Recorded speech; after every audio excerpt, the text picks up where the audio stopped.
Thank you. Take care. National Weather Service has issued a severe thunderstorm warning for parts of Harris, Liberty, Montgomery, Polk, and San Jacinto counties till 7:45 this morning.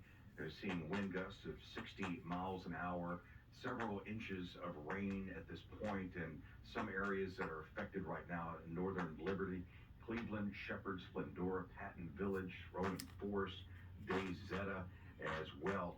Again, National Weather Service has issued a severe thunderstorm warning for parts of Harris, Liberty, Montgomery, Polk, San Jacinto counties till 7:45 this morning. Concludes alert from the emergency alert system. Stay tuned to this station for more updates.